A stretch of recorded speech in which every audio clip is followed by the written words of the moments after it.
نعرے تکبیر، نعرے رسالت، سلمان صاحب قبلہ، نعرے تکبیر۔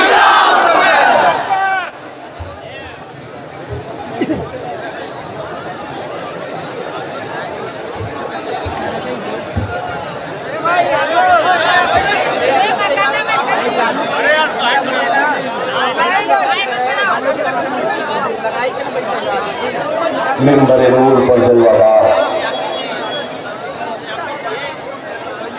حضور سراج الفقہاء استاذ الاساتذہ حضرت علامہ مفتی نظام الدین صاحب قبلہ ادام اللہ اقبال، خیر الازکیہ حضرت العلام عبد المبین نعمانی صاحب ادام اللہ اقبال،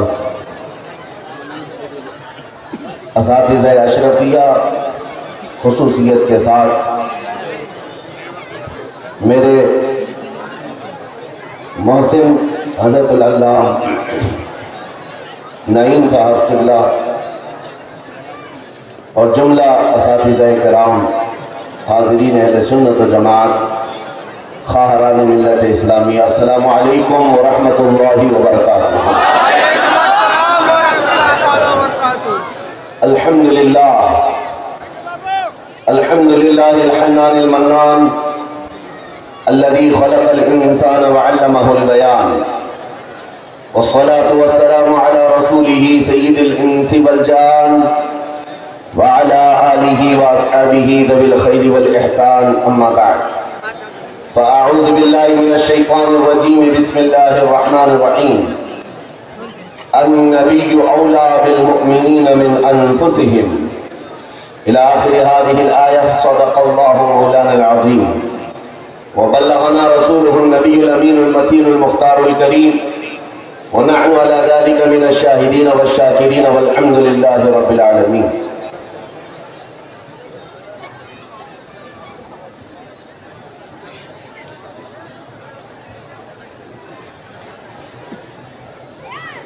بارگاہ رسالت مآب صلی اللہ تعالیٰ علیہ وسلم میں ایک بار درود پاک کا ہدیہ پیش کریں۔ اللہم صلی علی سیدنا و مولانا محمد معدن الجود والکرم وآلہ واصحابہ الکرام وابنہ الکریم وبارک وسلم صلاة دائمة سرمدا ابدا۔ میرے عزیزو، آج میری یہ اتنی بڑی سعادت ہے جس کو بیان نہیں کر سکتا۔ اس دیار علم و فن میں میں آپ کے سامنے کھڑا ہوں جہاں سے میں نے اپنی آنکھیں کھولی ہیں، جس مبارک پور نے مجھے زبان عطا کی ہے۔ سبحان اللہ، سبحان۔ اور آج آپ کے درمیان اجلہ علماء کے سامنے کھڑے ہو کر شرف خطابت حاصل کرنے کی کوشش کر رہا ہوں۔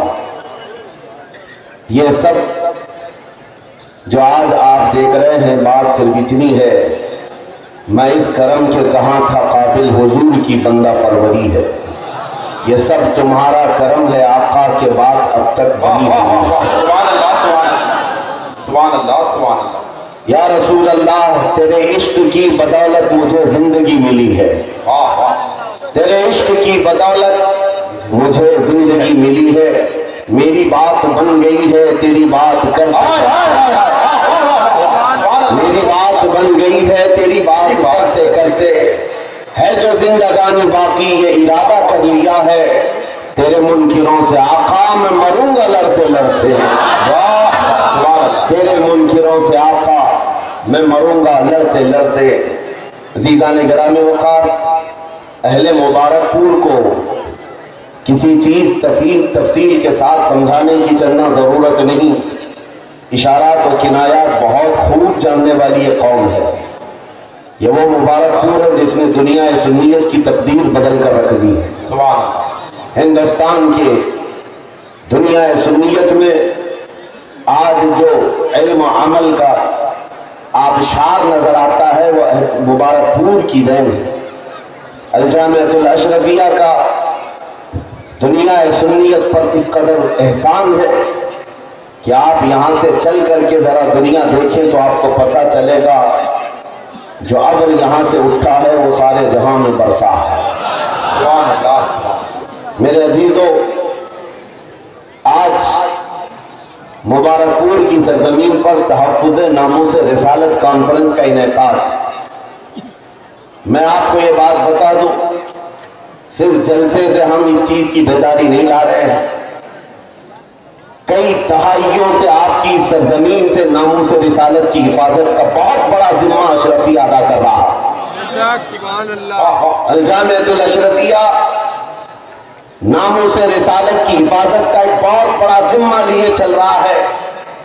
یہاں سے نکلنے والا ہر عالم دین نبی کریم صلی اللہ تعالیٰ علیہ وسلم کے ناموس کی حفاظت ہی تو کر رہا ہے، بے شک۔ چاہے وہ انگلینڈ کی سرزمین پر ہو کہ امریکہ کی سرزمین پر ہو، چاہے وہ افریقہ میں ہو کہ برطانیہ میں ہو یا ہندوستان کی کسی بھی خطے میں ہو، یہ جامعہ اشرفیہ سے نکلنے والا مصباحی چراغ علم و دین لے کر لوگوں کے دلوں کو عشق رسول سے بھر رہا ہے اور ناموس رسالت کی حفاظت سکھا رہا ہے۔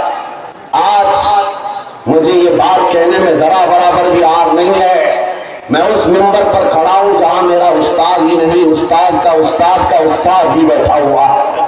سبحان اللہ۔ میرے عزیزوں، یہ ان بزرگوں کی خوشا چینی کی اور ان کے کفش برداری کی اللہ تبارک و تعالیٰ نے جو انعام کے طور پہ قسمت عطا کی ہے، جو آپ کے سامنے ہے۔ میں چند باتیں عرض کرنا چاہوں گا، ناموس رسالت کیا چیز ہے، شاید یہ آج کے دور میں سمجھ آ جائے تو میرے عزیزوں، سارے مسائل کا حل ہمارا اسی بات پہ ہے، سارے مسائل کا حل اسی بات پر ہے۔ ہم بہت سالوں سے تقریر کر رہے ہیں اور دیکھتے ہیں جہاں جاتے ہیں لوگ ہم سے یہی کہتے ہیں، یہاں نشہ عام ہے، نشہ پر کچھ بول دیں، یہاں بے پردگی ہے، بے پردگی کے متعلق کچھ بتا دیں، جہالت بہت زیادہ ہے، یہاں اس پر بھی بول دیں، یہاں پر بدماشی بہت زیادہ ہے، لوگوں کے نوجوانوں کی عیاشیاں زیادہ ہیں، اس پر بول دیں۔ ہزاروں مسائل ہیں ہماری امت کے، کن کن باتوں پر گفتگو کی جائے اور کس کس عنوان پر خطاب کیا جائے۔ میں نے بہت قریب سے دیکھا، شراب پر بولو، نشہ پر بولو، بے پردگی پر بولو، جہالت کے متعلق بولو، یہ اتنے مسائل ہیں کہ ان کا شمار ممکن نہیں ہے۔ ہر ایک مسئلہ اپنے اندر ایک بہت بڑی اہمیت رکھتا ہے جو امت کے بگاڑ کا سبب بنتا ہے۔ پھر ہم نے وہی بات کرنی شروع کی جو 100 سال پہلے اقبال نے کہا تھا، اس امت کی ترقی کا راز ایک ہی ہے، اس امت کے تمام مسائل کا حل ایک ہی ہے، سبب کچھ اور ہے جسے تو خود سمجھتا ہے، زوال بندے مومن کا بے زری سے نہیں۔ اقبال نے کہا تھا، وہی بات میں آج آپ کو دہرا رہا ہوں، ہماری ترقی کا راز صرف ایک ہی ہے جو اقبال نے 10 سال یورپ کی زمین خاک چھان کر کے واپس آ کر کے اپنی قوم کو بتایا تھا۔ یورپ تو ترقی کر رہا ہے سائنس پر، یورپ تو ترقی کر رہا ہے میتھمیٹکس پر، یورپ تو ترقی کر رہا ہے فزکس پر، الجبرا پر، نہ جانے کتنے علوم و فنون پر، لیکن میں نے جو 10 سالوں کی زندگی میں دیکھا، ہماری قوم کی عزت اور ان کا ارتقاء، ان کی ترقی کا راز نہ یہ سارے میدانوں میں ہے، نہ ہی یہ سائنس میتھمیٹکس فزکس الجبرا میں ہے، بلکہ اس امت کا راز صرف اتنا ہے کہ محمد سے وفا کوئی نہیں تو ہم تیرے ہیں، کہ محمد سے وفا ہوئے تو ہم تیرے ہیں، یہ جہاں چیز ہے کہ اللہ ہو قلم تیرے ہیں، قلم تیرے ہیں۔ پورا مجمع جواب دے آپ لوگ۔ میرے عزیزو، یہی وہ عنصر ہے، یہی وہ راز ہے جس کو لے کر اکابر بنے ہیں۔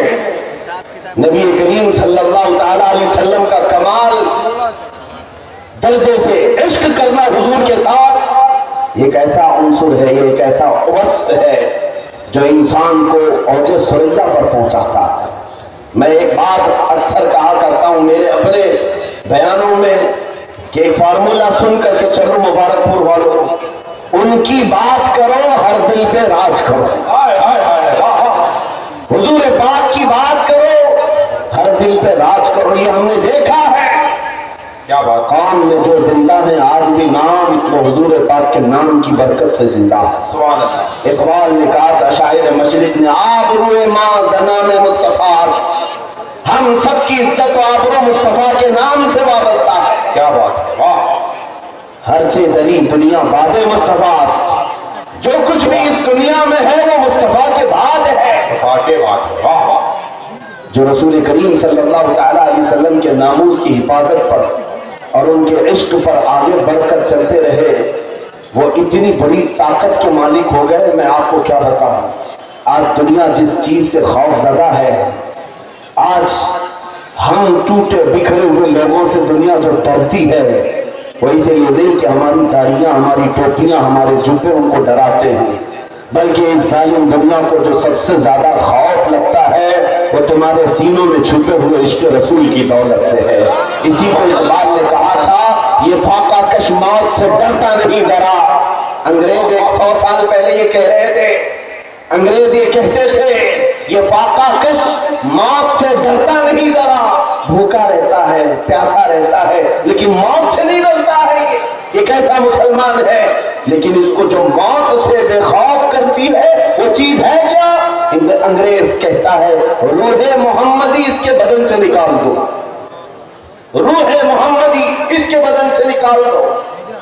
پوری دنیا کی پاورفل طاقتیں بھی یہ جانتی ہیں کہ روح محمدی، عشق محمدی یہ دولت ایسی ہے جو انسان کو بے خوف کرتی ہے، اسے آزاد کرتی ہے، ہر ڈر سے آزاد کرتی ہے. اسی لیے بریلی کے امام نے ہمیں پکار کر کہا تھا خوف نہ رکھ رضا ذرا تو تو ہے عبد مصطفیٰ. خوف نہ رکھ رضا ذرا تو تو ہے عبد مصطفیٰ، تیرے لیے امان ہے، تیرے لیے امان ہے.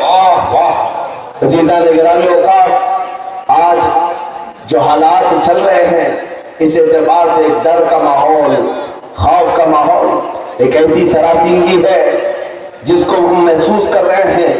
لوگ آج ہر چوک پر، ہر کٹے پر یہ گفتگو کرتے ہوئے نظر آ رہے ہیں حالات بڑے خراب ہو گئے، زہر پھیل گیا ہے، لوگوں کے اندر تعصب بہت بڑھ گیا ہے اور حالات اتنے خراب ہیں، ہم مائنورٹی میں ہم کیا کر لیں. ایک بات یاد رکھو، ستیزہ کار رہا ہے ازل سے تا امروز، شرار لہبی سے چراغ مصطفی. یہ حالات آج ہی خراب نہیں ہوئے ہیں، ہماری تاریخ اس سے بھری پڑی ہوئی ہے. حالات ہر زمانے میں اسی طرح کے ہوتے رہے اور اسلام کا یہ حسین پودا اسی طرح لہلہاتا رہا. آج کے حالات بھی نکل پڑیں گے، اسی طرح چلے جائیں گے. چاند کو بھی گہن لگتا ہے لیکن جب گہن چھٹ جاتا ہے وہ اپنے آپ و تاب کے ساتھ چمکتا ہے. آج اس امت کے حوال اگرچہ خستہ نظر آتے ہو لیکن تمہیں نروس ہونے کی ضرورت نہیں، تمہیں ڈر کر کے اپنا گھر، اپنا دین اور اپنا مسلک بدلنے کی ضرورت نہیں ہے. انتظار کرو وہ رب قدیر جو اندھیروں کے بعد اجالے لاتا ہے، وہ رب قدیر جو رات کے بعد صبح لاتا ہے. ہم پر آئے ہوئے اس گہن کو بھی مولا دور فرمائے گا.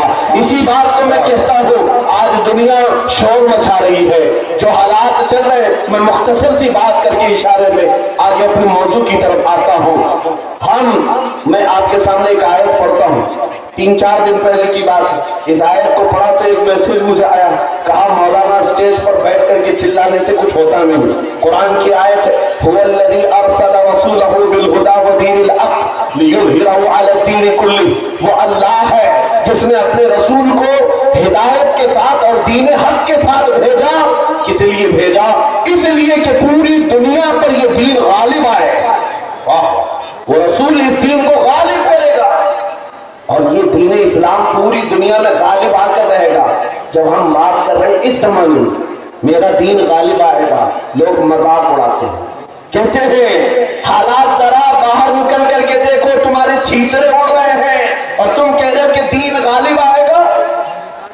سیریا کی اینٹ سے اینٹ بجا دی، عراق کے میدانوں کو قبرستانوں میں بدل دیا گیا، یمن کی پورے گھر تہس نہس ہیں، غزہ کی اس سرزمین پر چھوٹے چھوٹے سے بچوں کے ٹکڑے اڑا دیے جاتے ہیں. پھر بھی مولانا اسٹیج پر بیٹھ کر کہہ رہا ہوں میرا دین غالب آئے گا. لوگوں کان کھول کر سن لو، اس سے بڑے حالات بھی ہو جائیں تب بھی میں کہوں گا میرا دین غالب آئے گا. اس لیے نہیں کہ میرے پیٹ کی بات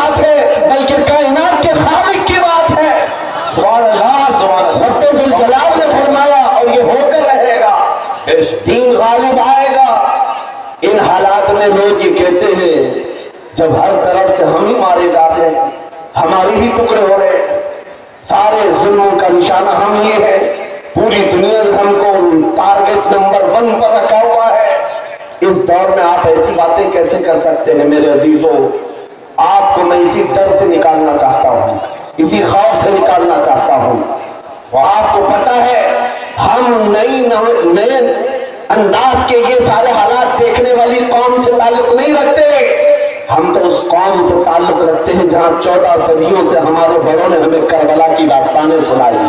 کیا بات ہے، کیا بات ہے، ہر زمانے میں علماء نے، ہمارے ماں باپ نے کربلا ہمیں سنایا ہے۔ کربلا صرف ماتم کرنے کے لیے نہیں سنایا جاتا، سینہ ٹھوک کر کے، سینہ پیٹ کر کے رونے دھونے کے لیے نہیں سنایا جاتا۔ کربلا ہر سال اسی لیے سنایا جاتا ہے۔ اے امت مسلمہ، یاد رکھو، اسلام میں کبھی بھی تعداد نہیں دیکھی جائے گی، جہاں اہل حق ہوں گے اللہ کی مدد ہوگی۔ کربلا میں اگرچہ اہل بیت رسول اللہ کے گھر کے نوجوانوں کے ٹکڑے ہو گئے تھے، لیکن پوری دنیا جانتی ہے جیت انہی کی تھی، جیت انہی کی تھی۔ اسی طرح آج میں کہتا ہوں، غزہ کو اگر ظالم و جبروتی طاقتیں مل کر کے تہس نہس کر ڈالے، ان 20 لاکھ مسلمانوں کو مار کر ختم کر کے صحرا بھی بنا دے، تب بھی ہم کہیں گے کہ غزہ کے اہل حق ہی جیت پائے ہوئے ہیں، فتح انہی کی ہے۔ اس لیے کہ یہ حالات گزر جائیں گے، پھر اے کتوں تھوڑی دیر کا انتظار کرو، کچھ دیر کی خاموشی ہے، پھر شور آئے گا۔ آج کتوں کا وقت ہے، کل ہمارا دور آئے گا۔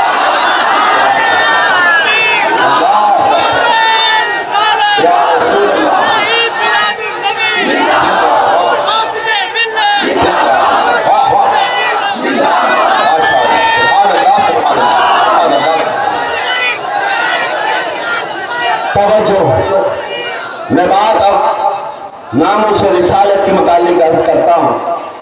جس نے اس ٹاپک کو پکڑ لیا، حضور پاک کی عزت کو، اور وہ اپنی زندگی میں اس کی اہمیت کو سمجھ لیا، میرے عزیزوں، صرف پھر وہ بلندیوں کا ہی سفر کرتا ہے، پھر وہ عروج کی طرف ہے، اور اس کی طاقت کا لوہا پوری دنیا مانتی ہے۔ میں چند مثالیں آپ کے سامنے رکھوں گا۔ جانتے ہو خلفائے راشدین میں سب کی اپنی فضیلتیں ہیں، لیکن خلیفہ دوم فاروق اعظم سیدنا عمر بن خطاب رضی اللہ تعالیٰ عنہ کے جلال کا اور ان کی عظمت اور ہیبت کا ایک الگ انداز تھا۔ قیصر اور کسریٰ بھی تھر تھر کانپتے تھے، اور وہ ننگی پیٹھ پر پیپل کے درخت کے نیچے سونے والا غلام رسول، لیکن پوری دنیا طاقت کا لوہا مانتی تھی۔ وجہ کیا ہے؟ وہ عشق رسول سے بھرا ہوا سینہ لے کر چلتا تھا۔ عمر فاروق کے بعد سب سے بڑی چیز کیا تھی جانتے ہو؟ ایک بار آپ کو جب امیر المومنین کہہ کر پکارا گیا، آپ کے آنسو نکل آئے، لوگوں سے کہا، اے لوگوں سنو، میں اپنی حیثیت بتاتا ہوں۔ میری حیثیت کیا ہے؟ میں خطاب کا بیٹا عمر ہوں۔ بچپن میں مجھ سے 2 بکریاں نہیں سنبھالی جاتی، میرے باپ سے میں روز مار کھاتا تھا، میں بکریوں کو سنبھال نہیں پاتا، میرے باپ مجھے روز مارتے تھے۔ خطاب کا بیٹا وہ عمر ہوں، لیکن آج اس دور میں 36 لاکھ اسکوائر کلومیٹر پر تنہا عمر کی نگرانی ہے۔ مصر بھی، فلسطین بھی، عراق بھی، شام بھی، یمن بھی، عرب کا یہ حجاز و نجد کا علاقہ پورا ایک عمر بن خطاب کی نگرانی میں چل رہا تھا، جو اس دور کے تقریباً 36 لاکھ اسکوائر کلومیٹر کی بات ہوتی ہے، تنہا نگرانی چل رہی ہے۔